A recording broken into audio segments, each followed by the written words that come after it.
우리가 오늘 예배를 시작하면서 사도신경을 고백을 했죠. 사도신경에는 이제 하나님, 예수님, 성령에 관한 그런 세 가지 고백이 있습니다. 그 중에 이제 예수님에 대한 고백은 동정녀 마리아에게 나셔서 본디오 빌라도에게 고난을 받으사 십자가에 못 박혀 죽으시고 장사한 지 사흘 만에 다시 살아나시고 하늘에 오르사 전능하신 하나님 우편에 앉아 계셨다가 저리로서 산자와 죽은 자를 심판하러 오신다. 그렇게 이제 우리가 고백을 하죠.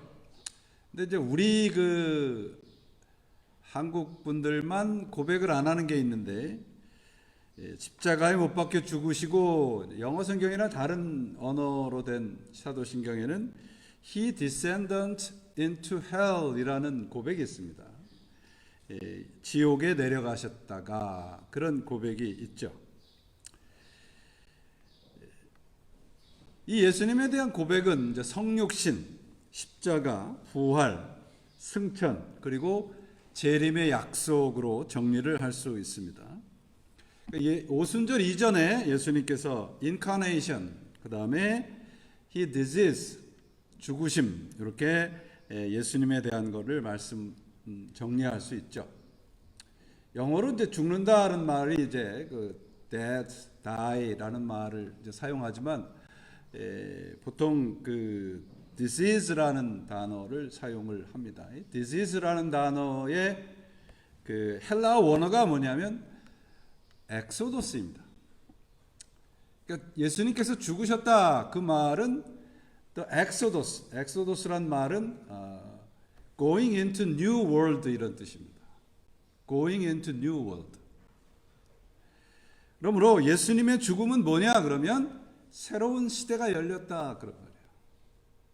Because Jesus Christ died for us, brand new world is open for us. brand new world가 시작이 된 겁니다.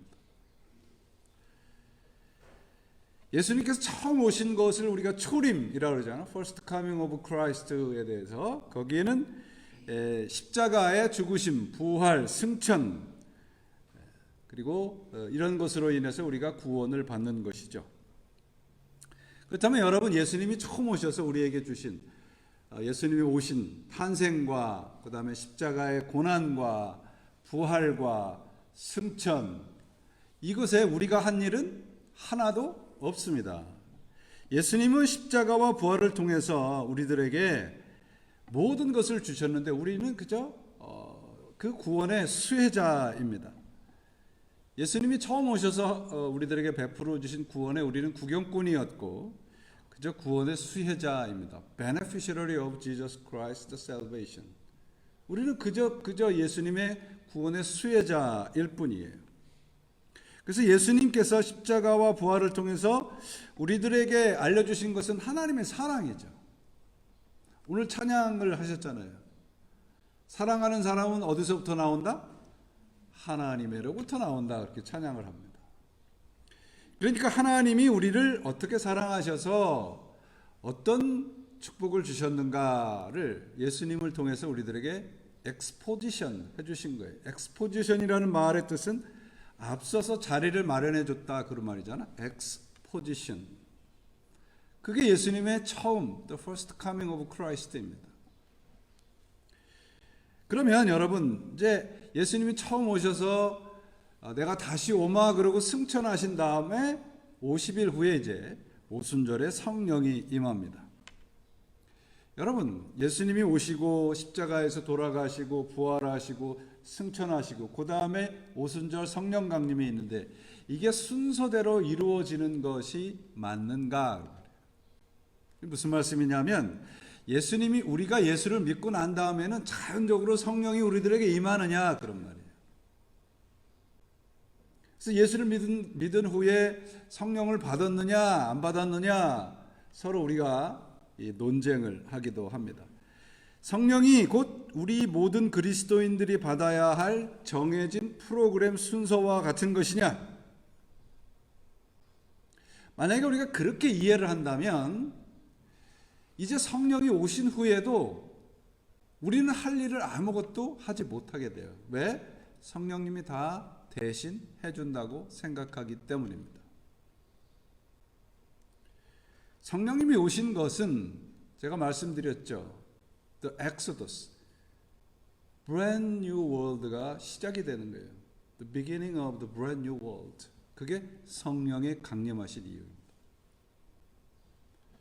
만약 성령 강림이 모든 그리스도인들이 거쳐야 할 정해진 코스라고 이해를 하신다면 우리는 지금도 여전히 예수님의 구원의 방관자요, 구경꾼에 지나지 않게 됩니다. 왜? 예수님이 다 완성해 주셨듯이 성령이 다 완성해 준다고 믿기 때문이죠. 이런 이해가 이단들을 탄생하게 만드는 것입니다. 성령 강림은 우리 모든 그리스도인들이 동일하게 경험해야 되는 정해진 순서라고 말할 수 없습니다. 오늘 본문 이 사도행전 2장의 성령 오순절 성령 강림 사건이 우리들에게 말씀하는 것은 그 오순절 다락방에 있었던 똑같은 경험을 우리가 해야만 성령을 받았다라고 이야기하는 것이 아니고요. 성령님이 우리들에게 오신 이유와 목적을 가르쳐 주시는 거예요. 우리가 여기서 확인하고 넘어가야 될 것이 있습니다. 우리 모두는 예수 그리스도를 믿은 후에 성령을 받으셨습니까? 안 받으셨습니까? 이제 이렇게 되면 자신이 없어져요. 받은 것도 같고 안 받은 것도 같고, 잘 믿을 때는 받은 것 같은데 또 안 받은 것 같고. 자, 예수님이 승천하시면서 우리들에게 뭐라고 말씀하셨냐면 내 대신 성령이 모든 것을 너희와 함께 해 주실 것이다. 그러니까 예수님께서 우리들에게 주시는 그 선물이 성령이라고 하는 것입니다. 그러면 성령이 오셔서 우리들에게 하시려고 하는 것이 뭐냐? 하늘로 가시면서 예수님께서 제자들에게 성령이 임하면 우리가 무엇이 된다고 되어 있냐면 나의 증인이 되리라. You're gonna be my witness. 그러면 여러분, 이 witness라고 하는 것은 내가 보고 듣고 경험한 것을 말하는 거잖아요. 증인이라는 것은. 성령님이 우리들에게 오셔서 하시려고 하는 일이 뭐냐? 예수님께서 우리들에게 경험하시고 가르쳐 주시고 우리들에게 보여주신 것을 그대로 증언하는 자로 살아가게 하시는 겁니다. 성령이 오신 이유는 이 세상에 남겨진 제자들, 우리들로 하여금 예수님의 증인으로 살아가도록 하기 위함이라는 것이죠. 예수님의 증인이라는 것은 예수님이 이 세상에 오셔서 하셨던 말씀과 그의 삶입니다. 누가 여러분들에게 왜 예수님을 믿습니까? 그러면 우리가 대답하는데 여러 시간이 걸려요. 그죠? 뭐 설명할 게 많을 것 같아. 근데 한마디로 이렇게 대답해요. Why you believe in Jesus? 그러면 to be like Jesus. To be like Jesus입니다. 예수님처럼 살기 위해서요. 그게 바로 성령님께서 우리와 함께 하시려고 하는 것이고 그 길을 걸어가는데 성령님께서 도와주시는 것입니다. 예수님이 우리의 생명이고 진리고 구원이라는 것을 알게 하시고 믿게 하시고 그대로 살게 하시려고 성령님께서 오시는 겁니다. 성령이 그래서 성령 얘기하면 오늘 본문에 등장하는 것처럼 강한 바람 소리와 같은 것, 그리고 각 사람에게 불의 혀 같은 것이 임한 것, 방언과 같은 현상적인 그런 것에서만 성령을 찾아서는 안 될 것입니다. 예수님의 이 오순절 성령 강림 사건은 예수님께서 말씀하신 하나님의 사랑을 우리 각 사람에게 적용, apply한 거예요. 성령을 통해서 그리스도의 성품과 능력과 진리, 그런 것을 우리들에게 맡기신 겁니다. 성령님이 여러분 우리 안에 오시면 성령님은 어디 계실까요? 또 유치한 질문을 한다는 얼굴을 하시는데 성령님이 어디 계실까요? 우리 안에 계시죠. 그러니까 성령님은 우리 안에 within us 예요. 내 옆에 계신 분도 아니고 내 위에 계신 분도 아니고 우리 안에 있어요. 성령님이. Holy Spirit is within us. 그게 성령 강림 사건입니다. 더 이상 우리는 구경꾼도 아니에요. 방관자도 아니고 우리는 witness, 증인입니다. 우리 개인의 실제적인 삶에 하나님이 작동하기 시작을 하신 것이 성령 강림 사건이라고 말씀드릴 수 있습니다. 그저 바라만 볼 수밖에 없었고, 그저 멀리서 그저 구경만 할 수밖에 없었던 성령의 그 능력이 내 안에 임하게 된 겁니다. 그게 성령 강림 사건이에요. 새로운 시대가 시작이 됐다는 것이 성령 강림 사건의 가장 중요한 초점입니다. 오늘 1절 본문 보시면 오순절 날이 이미 이름에 저희가 다 같이 한 곳에 모였더니 이렇게 기록이 되어 있죠. 여기에 이제 모여 있었다라는 이 헬라어 단어의 시제를 보니까 과거 진행형으로 기록이 되어 있어요. 이제 과거 진행형이라는 것은 우연히 그저 어찌 잠시 모여 있었다는 말씀이 아니고요. 모인 상태로 계속 있었다는 뜻입니다. 다시 말씀을 드리면 마가의 다락방에 모인 사람들이 오순절이라서 특별해서, 그러니까 우리 지금 말로 하면 오늘 우리가 부흥회가 있어서 교회에 모이자 이렇게 해서 모인 게 아니고요. 항상 거기에 모여 있었어요. 그래서 1절을 이렇게 풀어서 말씀드릴 수 있습니다. 오순절이 되었는데도 그들이 한결같이 모두 한 곳에 모여서 기도하고 있었다 말이에요. 그들이 모여서 뭐 했겠어요? 모여서 뭐 다른 짓 했겠습니까? 1장 14절에도 한 마음으로 기록했다고 되어 있잖아요. 기도했다고 되어 있잖아요. 그래서 그들은 항상 하나님과의 교제가 있었던 것입니다. 그래서 1절 보시면 오순절 날이 이미 이름에, 이 말씀을 원문대로 번역을 하면 오순절 날이 성취되었음에 이런 말이에요. 성취되었다는 말씀은 새로운 시대가 열리고 있다는 거예요. 오순절을 기점으로 해서 새로운 시대가 열리고 있다는 말씀을 하고 있습니다. 여러분들 잘 아시듯이 오순절이라고 하는 것은 본래 보리수학과 관계가 있습니다. 제가 작년에 제 딸아이 보러 샌프란시스코를 갈 때가 보니까 오순절 때였어요. 공항에 얼마나 유대인들이 많은지요. 꼭 이스라엘 공항이 온 것처럼 그렇게 유대인들이 많더라고요.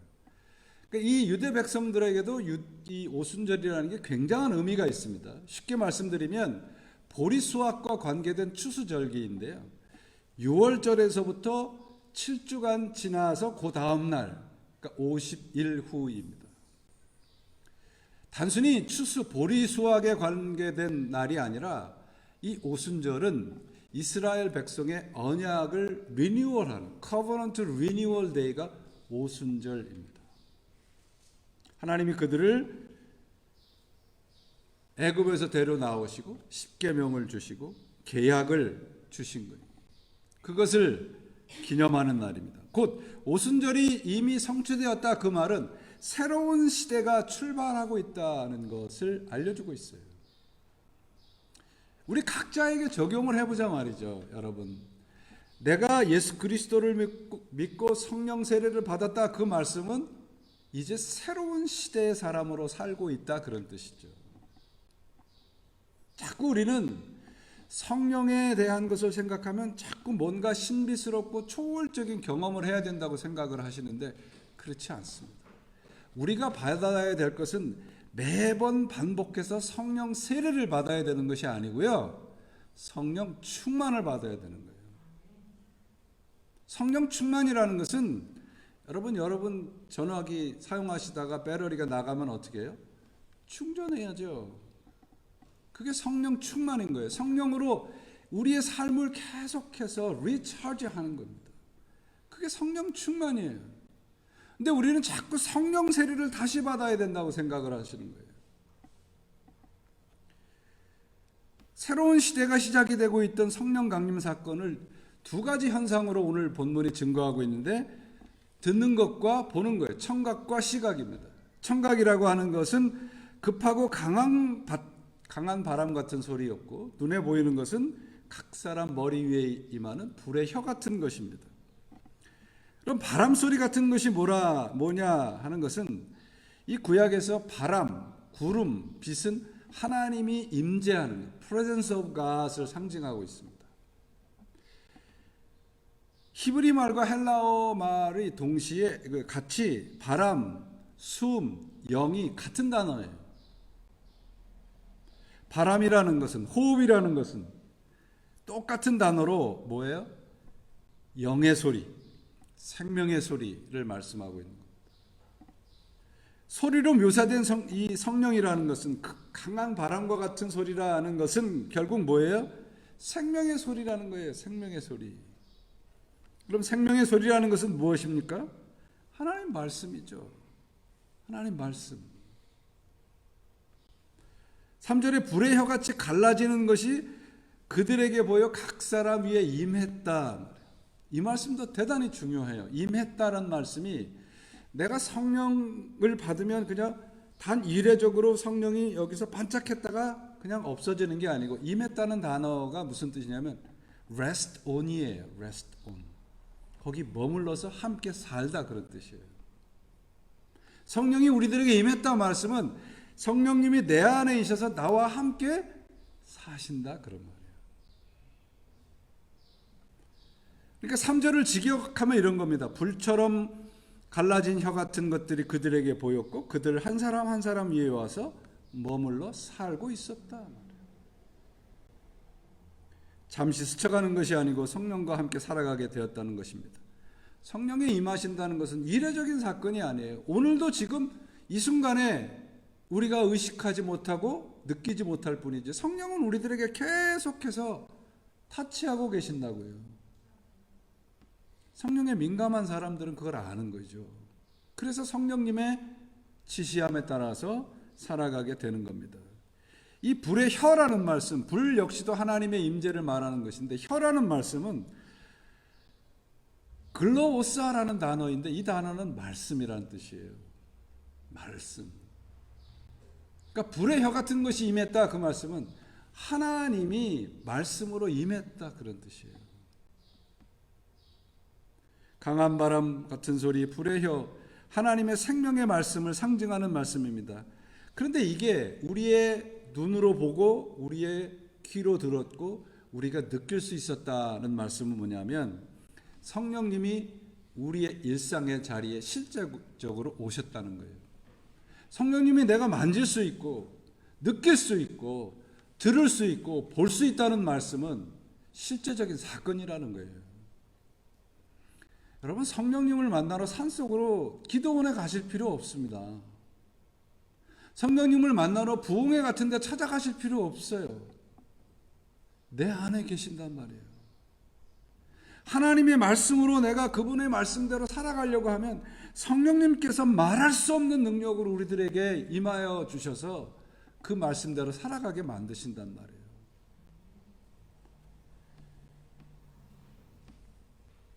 하나님이 우리의 청각과 시각으로도 느낄 수 있는 그러한 존재로 임한 사건이 성령 강림입니다. 그런데 성령이 임했는데 그 마가의 다락방에 모인 12명의 제자들이 다 말이 다른 사람들이에요. 언어가 다 달린 사람들이 다 알아들었다는 말씀이죠. 그분의 말씀 안에서 진정한 교제가 이루어졌다는 말씀을 하고 있습니다. 제가 지난주에 말씀드렸죠. 우리의 생각과 우리의 말이 하나님과 일치됐다, 그런 뜻이에요. 유대교의 전승에 따르면요, 시내산에서 이제 하나님의 말씀이 이렇게 율법으로 주어졌는데 그 말씀이 70개의 혀로 갈라졌고요. 세계 70개 나라들이 그들의 언어로 율법을 받았다고 전하고 있습니다. 그러니까 하나님의 말씀이 이렇게 온 세계에 퍼졌다라는 말씀입니다. 그러므로 오늘 이 오순절 성령 다락방의 사건이 강한 바람 같은 소리와 불과 같은 것이 우리들에게 전해주는 중요한 메시지는 우리가 성령을 느낄 수 있는 존재로 구원받았다는 겁니다. 대단한 사건이지 않아요, 여러분? 신비롭고 비밀스럽기도 하지만 성령의 역사가 구체적으로 우리 육신을 가지고 살아가는 우리의 삶의 자리에 임하고 있다는 것입니다. 그게 성령 강림이에요. 저는 오늘도 성령께서 우리와 함께 계셔서 이 말씀으로 우리를 터치하고 계시고 이 말씀으로 우리를 감화 감동시킨다고 믿습니다. 그러므로 그 능력으로 살아가게 되는 것이죠. 구체적인 삶과 격리된 성령의 역사는 공허한 religious entertainment과 같아요. 성령의 역사는 우리의 혼과 우리의 육을 성령, 영이 지배하게 되었다는 것입니다. 하나님이 우리를 지배하고 계시는 사건이 됐다는 것이지 단순히 무슨 호기심을 자극하는 기적적인 사건이 아니라는 것입니다. 이 성령에 대한 올바른 이해가 우리 신앙생활에 대단히 중요해요. 잘못된 성령에 대한 이해가 우리를 자꾸 성경과 멀어지게 만들어요. 하나님과 멀어지게 만든단 말이죠. 성령이 임하는 현상을 그저 오늘 본문의 3절까지로만 이해를 하시기 때문입니다. 강한 바람 같은 소리와 불과 같은 혀가 임했다. 그래서 예전에 부흥회 가면 어떤 부흥회 강사님이 그랬죠. 불을 받아라, 성령을 받아라 그러고 입김으로 호 불고 막 그런 웃지 못할 천국들이 있었습니다. 그런 게 아니라 말이에요, 여러분. 성령은 진리의 영입니다. 그래서 오늘 이 성령이 임하는 것의 중요한 말씀이 오늘 4절이에요. 성령을 받은 사람은 자신의 체험이나 자신이 가지고 있는 자신의 사상을 전하는 사람이 아니에요. 4절 보세요. 저희가 다 성령의 충만함을 받고 어떻게 되어 있습니까?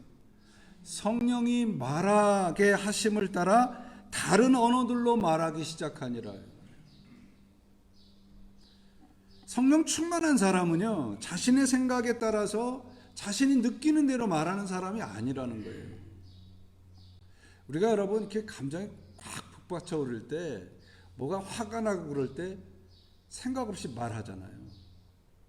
근데 그 생각 없이 말하는 게 아니고요, 자신이 본래 가지고 있던 생각을 말하는 거예요. 그러니까 그거를 절제하고 컨트롤할 수 있는 게 뭐냐? 성령님입니다.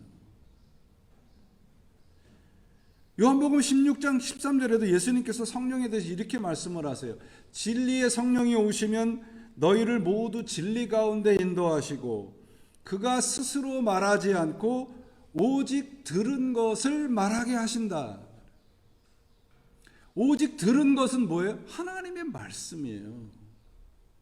내 생각대로 말하지 않아요. 내 감정대로. 성령이 충만한 사람은 성령이 말하게 하심을 따라 살아가는 겁니다. 내 마음대로 내 생각을 말하는 사람은 성령과 상관이 없다는 말씀이에요. 오직 들은 것만 말합니다. 그 들은 것은 하나님의 말씀이죠. 그래서 바울이 로마서에서 뭐라고 그래요? 성령의 생각은 생명과 평안이다. 왜? 성령의 생각이라고 하는 것은 하나님의 말씀이기 때문에 그래요. 육의 생각이라는 것은 내 생각이기 때문에 그렇습니다. 성령 강림의 오늘 본문의 성령 강림의 초점이 어디 있습니까? 초월적인 현상에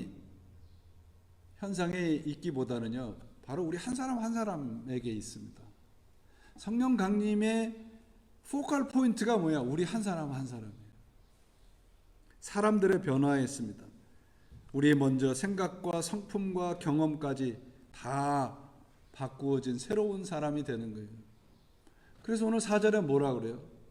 성령이 말하는 대로 말하고 그 다음에 뭐예요? 방언으로 말한다. 그건 다른 언어란 말이에요. 예전에 성령을 만나기 전에 사용했던 언어는 사용하지 않게 되었다. 그런 말이에요. 변화된 사람들이 사용하는 언어가 방언이에요, 여러분. 신비스럽고 무슨 억지로 해서 받은 게 방언이 아니고 성령을 받은 사람들. 그래서 5절부터 13절에 보시면 성령 강림의 결과를 말씀하고 있죠. 갈릴리 사람들이 그들의 언어로 말하는데 거기에 모인 세계 각국의 사람들이 자신의 말로 다 알아들은 겁니다. 제가 한국어로 말하는데 독일 사람은 독일 말로 알아듣고, 미국 사람은 영어로 알아듣고, 스페인 사람은 스페니쉬로 알아듣는 거예요. 다 그 뜻이 통했다, 그런 말이죠. 모든 장벽이 무너진 겁니다. 말과 생각이 같아지고 서로 공감하게 된 거예요. 지난 주일날도 말씀을 드렸잖아요, 여러분. 우리가 같은 언어를 사용하면서도 늘 느끼는 게 뭐예요? 답답하다는 거죠. 말이 안 통한다는 거예요. 왜? 공감하지 못하는 거예요. 저 사람이 슬프다, 외롭다, 힘들다, 같이 공감해 주지 못해요. 성령은 바로 그런 우리 사이에 맡겼던 모든 담을 헐어버리고요, 모든 울타리를 걷어가는 것입니다.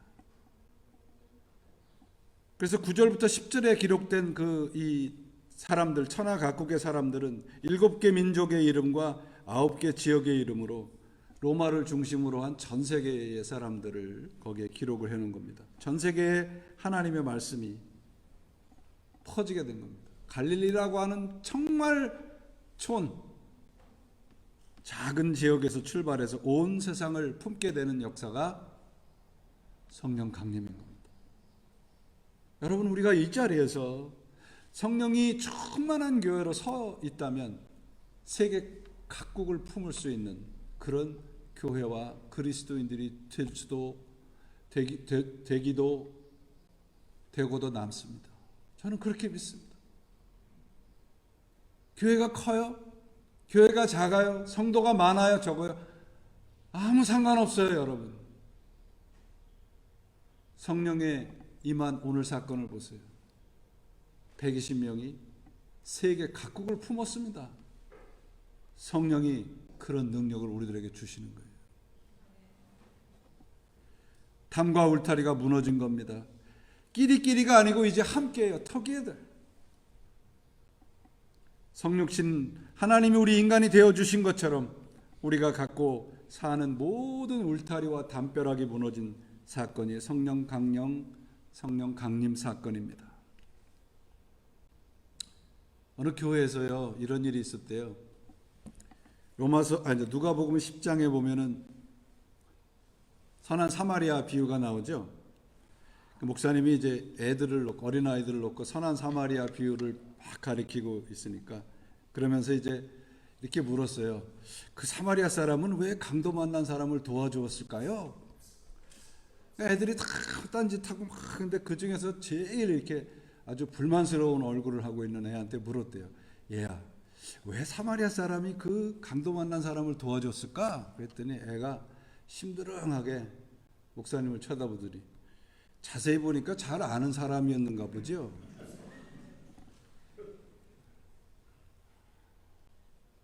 근데 목사님이 그 얘기를 듣고, 야, 이게 굉장한 얘기구나, 이게. 우리가 사람을 그냥 쓱 스쳐본단 말이에요. 그 사람이 뭐 하는지, 어떤 옷을 입었는지, 그런 거에나 관심이 있지, 그 사람 자체에는 관심이 없다고요. 자세히 보면 다 아는 사람이에요, 여러분. 자세히 보면 다 하나님의 사람들이에요. 우리 미국 속담에 그런 말씀 있잖아요. 6다리만 건너면 다 아는 사람이다.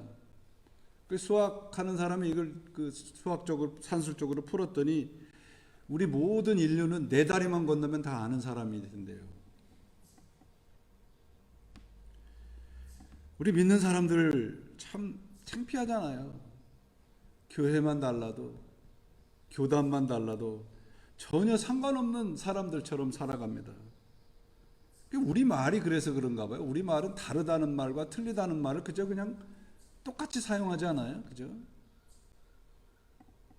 different 한다는 것과 wrong이라는 말은 다르죠. 나와 다른 말, 생각, 의견들을 우리들이 용납해야 합니다. 성령이 임하면 땅끝까지 이르러 내 증인이 된다고 되어 있습니다. 이 말씀은 어디 저 오지에 선교사로 가라는 말씀이기도 하지만 그 땅끝이 뭐예요? 나와 다른 사람들이죠.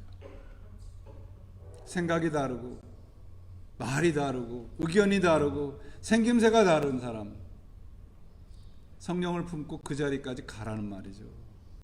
그게 성령을 받은 사람이라는 겁니다. 성령 강림 사건에서 땅끝까지 가는 주인공이 뭐예요? 선교사님들이 아니고요, 목사가 아니고요, 우리 자신이에요. 각자 우리 자신에게 하는 말씀입니다. 그래서 9절부터 11절에 나오는 모든 다른 문화와 언어와 사고방식이 다른 사람들에게까지 나라는 세계를 확장해가는 사건이 뭐냐? 성령 강림 사건. 나와 손짓과 말과 행동 하나하나를 통해서 땅끝까지 연결되어가는 사건이 성령 강림 사건인 줄 믿습니다. 그래서 어떤 목사님이 그러시더라고요. 땅끝이 누구냐 그랬더니 바로 옆 사람이래요. 왜냐하면 여기서부터 시작하면 지구 한 바퀴 돌아서 이 옆에 사람에 가야 되니까. 우리가 성령이 임하면 세상 끝까지 복음을 들고 가라는 말씀, 그 명령이기도 하지만 땅끝과 같은 사람들, 뭐 저 사람만 아니면 교회 다닐만 해, 그런 사람들을 함께 품고 살자는 것입니다. 그게 우리가 예수를 믿는 목적이고 성령을 받는 겁니다. 성령 강림 사건 이후에 사도들의 모습을 보세요. 다 흩어지잖아요. 하나님이 흩으시잖아요. 마가의 다락방에 모여있지 않게 다 흩으시잖아요. 그래서 그들로 하여금 하나님의 사람으로 살게 합니다. 예전에는 예수님의 말씀을 듣고 예수님의 말씀에 동조하고 그저 예배드리는 존재였다면 그들은 이제 땅끝까지 가는 증인의 삶을 살게 된 겁니다. 그게 성령의 사람입니다. 여러분, 성령 강림 사건을 보면 강한 바람, 불의 여 같은 이런 초월적이고 신비스러운 경험 저도 하고 싶어요. 그런데 가만히 성경을 읽어보면 정말 신비스럽고 정말 놀랄만한 사건은 무엇입니까?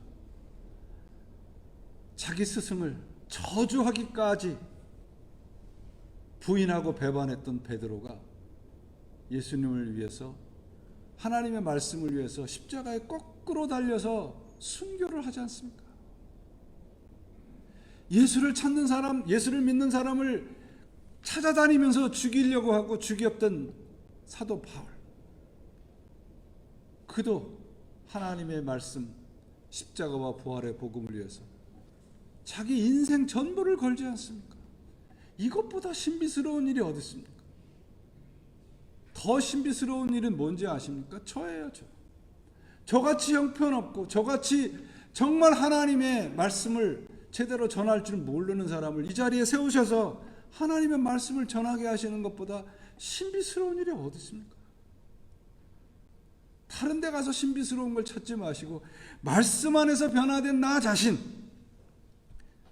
우리 자신들의 변화보다 신비스러운 것이 없습니다. 구경꾼이고 방관자였던 우리들을 부르셔서 하나님의 동역자로 만들어 주시는 것입니다. 성령 사건은 방언하는 사건이기도 하고 신비스러운 경험을 하는 사건이기도 합니다. 그러나 진정한 성령 충만함, 성령 세례 사건은 우리의 혼과 육이 영에 의해서 지배를 받는 사람으로 살아가는 것입니다. 이 성령 강림 사건에 대해서 세상 사람들의 반응을 보세요. 이상히 여기고 놀라고 신기하게 여겼다 그래서 새술에 취했다고 말씀을 하고 있지 않습니까? 그들은 새술이라고 얘기한 건 예전에 단 한 번도 먹어보지 못했다는 말씀이죠. 전혀 새로운 경험이라는 것입니다. 놀라고 기이하고 당황했다 말이에요. 저는 이 말씀을 보면서 나는 그러면 지금 살아가면서 뭐한테 놀라고 살아가고 있나? 뭐에 이 입이 딱 벌어지면서 살아가고 있나? 매일 무엇에 놀라면서 살아가고 있는지. 독일의 칼바트라는 대신학자가 그런 얘기를 했어요. 하나님의 말씀을 듣고 읽고 보면서 놀라지 않는다면 당신은 그리스도인 된 자격이 없습니다. 무감각해지지 말라는 말씀이죠. 우리의 생각과 편견을 깨고 우리를 육의 사람에서 영의 사람으로 만들어 가시는 하나님의 말씀의 경험이 우리들에게 있을 때 우리들의 삶은 놀람과 신비스러움과 엄청난 구원의 축복의 사건으로 가득 차게 될 것입니다. 우리들이 진리에 취했다고, 세술에 취했다고 세상 사람들이 언제 얘기할까요? 우리는 무엇으로 세상을 놀래키고 있습니까? 우리는 무엇에 놀래며 살고 있습니까? 세계에서 가장 큰 교회를 진다고 세상 사람들이 놀랄까요? 세계에서 가장 많은 교인들이 모인다고 세상 사람들이 놀랄까요? 내가 하나님의 말씀으로 올바로 서서 변화되어 갈 때 세상 사람들은 저가 세술에 취했다고 놀라게 될 것입니다. 매일매일 순간순간 하나님의 말씀에 놀라며 살아가십시오. 그러면 우리의 삶 속에 하늘의 신령한 복과 하나님도 놀라는 사건들로 가득 차게 될 줄을 믿습니다. 변해야 되는 것은 우리 자신입니다. 방언을 말았다, 이 말씀은 우리의 언어가 바뀌었다는 말씀이에요. 오순절 이전에 사용했던 언어가 아닙니다. 우리는 이제 예수님과 공감하게 되었고 말을 섞지 않던 사람들과 말이 통하지 않았던 사람들과 담을 헐고 함께 살아가게 되었습니다.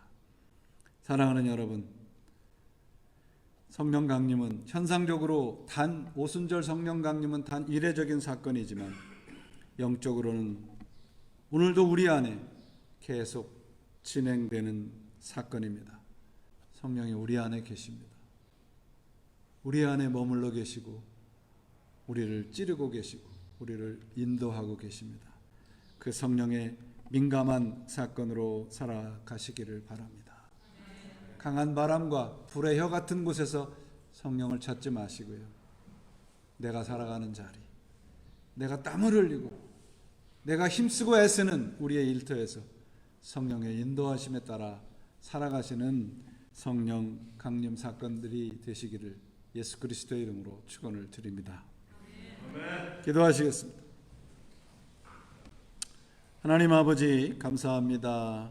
오늘도 우리들에게 성령으로 선물을 주셔서 그 성령의 도움으로 살아가게 해주심을 감사합니다. 성령의 말씀에 민감하게 해 주시옵소서. 내 생각과 내 의견보다 내 계획보다 성령이 앞서는 삶을 살아가게 도와주시옵소서. 우리 교회가 이제 또 새로운 일들을, 새로운 소망을 품고 새로운 자리로 가려 합니다. 하나님, 성령이 이끄시는 대로 가는 이 자리가 되게 하시고 우리의 의견과 우리의 생각은 다 버리는 이 계기가 되게 해 주옵소서.